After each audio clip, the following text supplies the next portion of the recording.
Hello friends, मैं समिता स्वागत करती हूँ आप सभी का अपने चैनल पर। फ्रेंड्स, आज की ये वीडियो में हम देखेंगे 38 साइज का कटोरी ब्लाउज की कटिंग और स्टिचिंग। तो ये मेन फैब्रिक है मेरा और अस्तर का फैब्रिक लिया है। सबसे पहले हम अस्तर के फैब्रिक पर बैक पार्ट का मेजरमेंट लेना है। तो कपड़े के बंद भाग को अपनी तरफ करते रखेंगे और नीचे से एक लाइन ड्रॉ करते हुए कपड़े को हम सीधा कर लेंगे। अब तैयार ब्लाउज की लेंथ मेरी 14 इंच है, तो मैंने 1 इंच बढ़ा कर ली है। आपकी जो भी लेंथ आएगी उससे 1 इंच बढ़ा कर ही लीजिएगा। डीप नेक के अकॉर्डिंग शोल्डर लिया है मैंने 5 इंच, आर्म होल लिया है मैंने 6 इंच। स्क्रीन पर दिए हुए मेजरमेंट के अनुसार मैं ये बैक पार्ट की कटिंग कर रही हूँ। आपसे तो अपना मेजरमेंट ले सकते हैं। अब चेस्ट हमारा 38 है, तो उसका चौथा आएगा 9.5 इंच और 1.5 इंच मार्जिन का। ये डीप नेक ब्लाउज है, तो हाफ इंच बाहर की तरफ लेते हुए ऐसी तिरछी लाइन ड्रॉ कर लेंगे और 1 इंच पर हम आर्म होल की गोलाई दे देनी है हल्के हाथों से। अब हमें वेस्ट का मेजरमेंट लेना है। वेस्ट हमारा 32 आ रहा है, तो उसका चौथा आएगा 8 इंच। 1 इंच बैक पार्ट की प्लेट्स के लिए और 1.5 इंच मार्जिन का। आप चाहे तो मार्जिन 2 इंच की भी रख सकते हैं। देखिए, इसी तरह से हमारी बैक पार्ट की मार्किंग हो चुकी है। अब हमने जैसे मार्किंग की है उसी के अकॉर्डिंग बैक पार्ट को कट कर लेना है और फ्रंट पार्ट निकालेंगे। फ्रंट पार्ट हमें पेपर पर निकालना है। अगर आपका फैब्रिक अस्तर का 1 मीटर का हो तो आप डायरेक्ट अस्तर के फैब्रिक पर निकाल सकते हैं।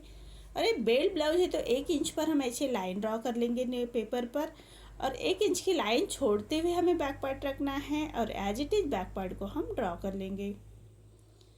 देखिए, जैसे हमारी बैक पार्ट की मार्किंग है उसी के हिसाब से हमें बैक पार्ट ड्रॉ कर लेना है पेपर के ऊपर। अब हम फ्रंट के आर्म होल की गोलाई देनी है, तो चेस्ट की और आर्म होल की लाइन ड्रॉ कर लेंगे और हाफ इंच अंदर की तरफ लेते हुए फ्रंट के आर्म होल की गोलाई दे देनी है। देखिए, इसी तरह से फ्रंट के आर्म होल की गोलाई दे दी है। अब हमें नेक का मेजरमेंट लेना है। नेक विड्थ में रख रहे मैं 2 इंच और नेक की लेंथ रख रहे मैं 6.5 इंच और नीचे से विड्थ में 2.5 इंच रखते हुए ऐसा चौकोन बॉक्स तैयार कर लेंगे और नेक का राउंड शेप निकाल लेना है। देखिए, अब हमें बेल्ट निकालना है, तो 1 इंच का मार्जिन छोड़ते हुए हमें बेल्ट पर 3 इंच पर लाइन ड्रॉ कर लेंगे। दोनों साइड से 3 इंच लेते हुए ऐसी सीधी लाइन ड्रॉ कर लेनी है। अब हम सामने की तरफ से 1 इंच ऊपर की तरफ लेते हुए बेल्ट का शेप दे देंगे हल्के हाथों से। देखिए, इसी तरह से बेल्ट का शेप दे देना है। अब हम कटोरी का मेजरमेंट लेंगे। हमारी 38 चेस्ट है, तो उसी हिसाब से कटोरी आएगी 6 इंच। सेंटर से 6 इंच लेना है। आर्म होल की तरफ से आएगा मेरा 2 इंच और नेक की तरफ से आएगा मेरा 5 इंच।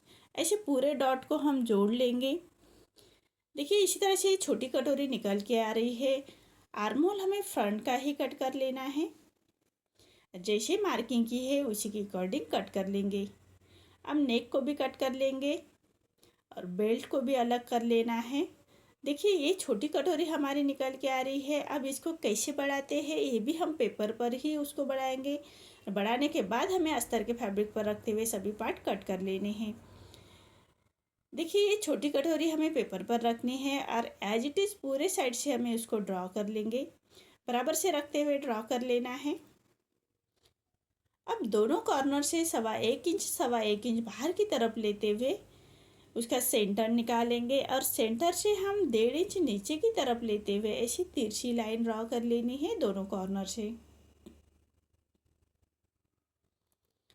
अब सामने की तरफ से हमें हाई हुक के लिए हाफ इंच बढ़ा लेना है और ऐसी तिरछी लाइन ड्रॉ कर लेंगे और साइड से हाफ इंच बढ़ा लेना है सिलाई मार्जिन का और कटोरी का शेप दे देना है। देखिए, ये बड़ी हुई कटोरी निकल के आ रही है। अब हमें छोटी कटोरी का कोई काम नहीं है। बड़ी कटोरी हम अस्तर के फैब्रिक पर रखते हुए कट करेंगे।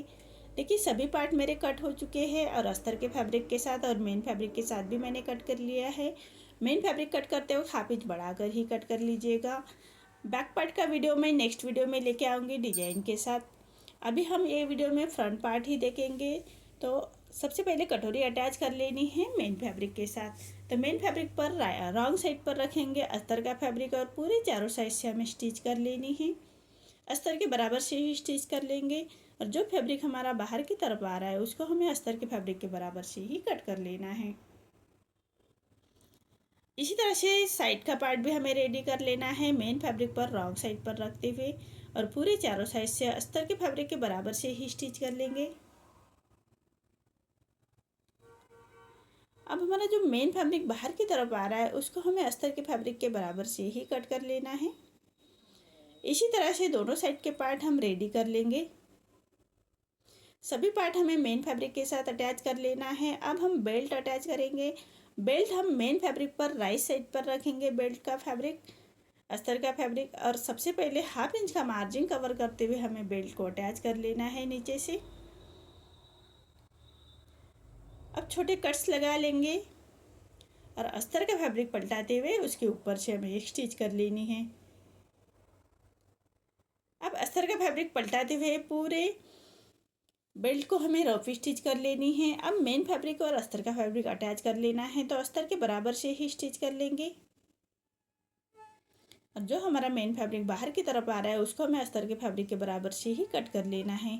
देखिए सभी पार्ट मेरे कट हो चुके हैं, मेन फैब्रिक के साथ अटैच भी हो चुके हैं। अब हमें कटोरी का डाट देना है, तो 1.25 इंच नीचे में लिया है विड्थ में और 2.25 इंच ऊपर लेंथ में लिया है। ऐसी डाट की स्टिच कर लेंगे।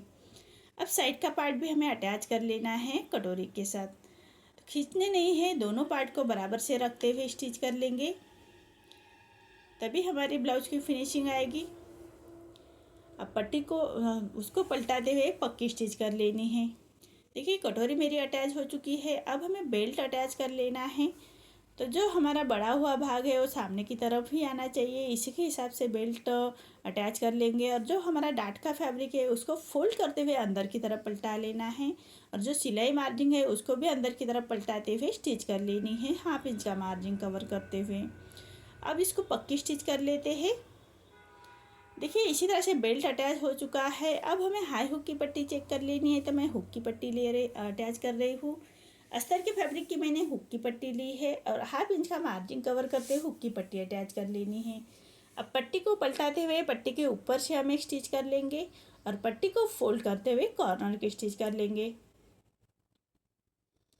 अब जो बाहर की तरफ हमारा फैब्रिक आ रहा है उसको कट कर लेना है और पूरे पट्टी को फोल्ड करते हुए क्रॉप स्टिच कर लेंगे। आप चाहे तो फाइनल स्टिच भी कर सकते हैं, मैं रफ स्टिच कर रही हूँ। बाद में हम सुई धागे से उसको तुरपाई कर लेंगे। इसी तरह से दूसरे पार्ट को हमें रेडी कर लेना है। देखिए दूसरा पार्ट भी हमारा रेडी हो चुका है और उसको हम हाई की पट्टी अटैच कर लेंगे। हाई की पट्टी हमेशा मेन फैब्रिक की ही लीजिएगा और 1/2 इंच का मार्जिन कवर करते हुए उसको अटैच कर लेना है। अब पट्टी को पलटाते हुए पट्टी के ऊपर से हम एक स्टिच कर लेंगे और पट्टी को फोल्ड करते हुए 1.25 इंच बाहर की तरफ निकालते हुए पट्टी को फोल्ड करना है और एक फिनिशिंग की स्टिच दे देंगे। अब फैब्रिक को कट कर लेना है और एक पैर का मार्जिन रखते हुए एक स्टिच और कर लेंगे। देखिए इसी तरह से दोनों पार्ट मेरे रेडी हो चुके हैं। हाई हुक की पट्टी अब हम चेक कर लेंगे नेक रेडी करने से पहले। अब मेरी तिरछे में मैंने अस्तर के फैब्रिक की पट्टी ली है और एक पैर का मार्जिन रखते हुए उसको स्टिच कर लेनी है। कॉर्नर से पट्टी को बराबर से फोल्ड कर लीजिएगा। अब पूरे नेक को हमें छोटे कट्स लगा लेने हैं, सिलाई ना कटे उसका ध्यान रखें। अब जो अस्तर की फैब्रिक की पट्टी है उसको पलटाते हुए उसके ऊपर से हम एक स्टिच कर लेंगे और पट्टी को फोल्ड करते हुए कॉर्नर की स्टिच कर लेनी है। देखिए इसी तरह से हमारी तुरपाई की पट्टी रेडी हो चुकी है। अब हमारी जो बाहर की तरफ पट्टी आ रही है उसको कट कर लेना है और पूरे पट्टी को फोल्ड करते हुए क्रॉप स्टिच कर लेंगे। बाद में हम सुई धागे से उसको तुरपाई कर लेंगे। देखिए इसी तरह से पूरे पट्टी को फोल्ड करते हुए रफ स्टिच कर लेनी है। देखिए इसी तरह से मेरे दोनों पार्ट रेडी हो चुके हैं। आपको मेरा ये वीडियो कैसा लगा प्लीज़ कमेंट में बताइए। अगर आप चैनल पर पहली बार आए हैं तो लाइक शेयर ज़रूर करें और चैनल को सब्सक्राइब ज़रूर करें। धन्यवाद।